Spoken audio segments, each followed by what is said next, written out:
పల్లెలను నగరాలుగా మారుస్తాం, hitech రోడ్లు నిర్మిస్తామన్నారు. మురికి నీరు, వర్షం నీరు పోయేందుకు సైడ్ కాల్వలు, రోడ్ల వెంట వీధి లైట్లు ఏర్పాటు చేస్తామని జీడబ్ల్యూఎంసీలో 42 గ్రామాలను విలీనం చేశారు. గత నేతల మాటలు నీటి మీద రాతలుగా మారాయి. ఏళ్లు గడుస్తున్నా గ్రామాల్లో మౌలిక సదుపాయాలు లేక అవస్థలు పడుతున్నారు విలీన గ్రామస్తులు.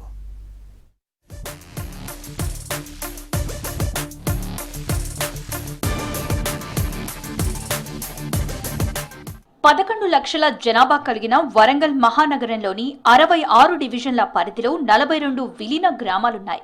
ఈ గ్రామాల అభివృద్ధికి 427 కోట్లు మంజూరు చేసింది గత ప్రభుత్వం. నేటికి ఆ నిధులు విడుదల కాలేదు. అసలు అభివృద్ధి పనులు మొదలు పెట్టనేలేదు. మున్సిపల్ అధికారులు, ప్రజాప్రతినిధుల నిర్లక్ష్యం కారణంగా గ్రామాల అభివృద్ధి ఎక్కడ వేసిన గొంగళి అక్కడే అన్న చందంగా తయారైంది.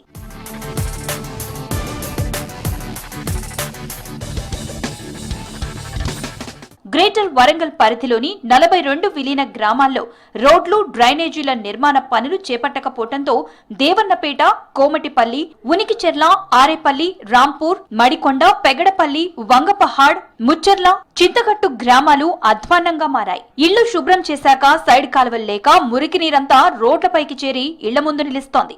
దాంతో దుర్వాసన వెదజల్లుతుందని స్థానికులు వాపోతున్నారు. మురికి నీరుకు తోడుగా వర్షం పడితే ఆ వరద నీరు, మురికి నీరు కలిసి రోడ్లపై నుండి ఇళ్లలోకి వస్తున్నాయని అంటున్నారు.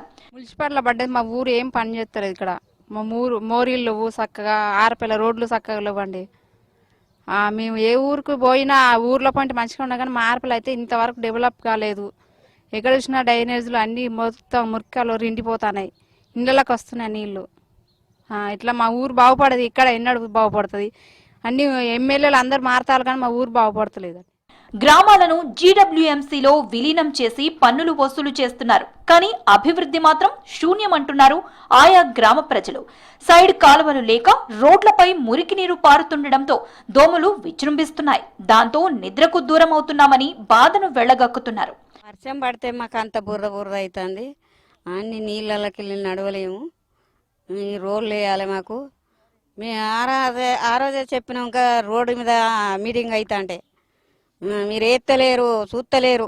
అయితే కట్టించుకుంటారు కానీ రోడ్లు ఎత్తలేరు. మాకు బురదలో నడుతాను, అంత బురద ఉంటుంది. కాలువలు అయి పడతాయి నీళ్ళు. అధికారులు మోరీలు కట్టాలి, మాకు రోడ్లు వేయాలి. మాకు అంత బురద ఉన్నది, మంచిగా లేదు పరిస్థితి. రావాలా మీరు. సిటీలో గ్రామాన్ని విలీనం చేసి పన్నులు పెంచారు తప్ప ఇప్పటి వరకు కనీసం రోడ్లు వేయలేదు. వీధి లైట్లు వెలగకుంటే లైట్లు పెట్టేవారు కూడా లేరని వాపోతున్నారు. విలీనమైనప్పటి నుండి గత 10 సంవత్సరాల నుండి ప్రజాప్రతినిధులు, అధికారులు పట్టించుకోక, డ్రైనేజీలు లేక ఈ వర్షాకాలంలో కనీసం ఫాగింగ్ కూడా చేయడం లేదు. ఇప్పటివరకు వర్షాకాలం పూర్తవుతుంది, ఫాగింగ్ కూడా లేదు. కనీసము మున్సిపాలిటీకి అధికారులకు ఫిర్యాదు చేసిన, టోల్ ఫ్రీ నెంబర్కు కంప్లైంట్ చేసినా కూడా వీధి లైట్లు వెలగడం లేదని ఇంతవరకు కూడా నెల రోజులు అవుతుంది. ఇంతవరకు కూడా ఫిర్యాదు చేసిన వీధి లైట్లు కూడా మరమ్మతు చేయలేదు.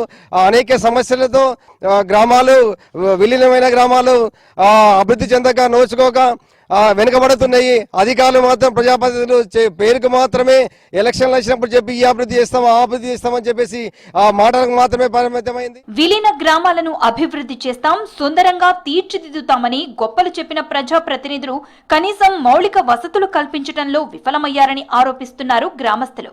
సమస్యల పరిష్కారం కోసం గ్రీవెన్స్ లో ఫిర్యాదు చేసినా వాటికి పరిష్కారం చూపటం లేదని వాపోతున్నారు. ఈ విలీన గ్రామాలలో ఉన్నటువంటి సమస్యలను పరిష్కారం చేయడం కోసము ప్రభుత్వము తక్షణమే చొరవ చూపాలి. అదేవిధంగా ఏదైతే గ్రేటర్ మున్సిపాలిటీ అధికారులు ఎవరైతే ఉన్నారో దాన్ని పర్యవేక్షణ చేసి ఎక్కడెక్కడ ఏం సమస్యలు ఉన్నాయో సమస్యల పరిష్కారం కోసం ఏం ఆలోచన చేయాలని చెప్పేసి చేయాలి. అది చేయకపోవడం ఫలితంగానే ప్రతి గ్రీవెన్స్ సెల్కు తండోపతండాలుగా వచ్చి మా గ్రామాలల్లో ఈ సమస్యలు ఉన్నాయని చెప్పేసి మొరబెట్టుకున్నా కూడా ఏ ఒక్క సమస్య పరిష్కారం చేయట్లేదు.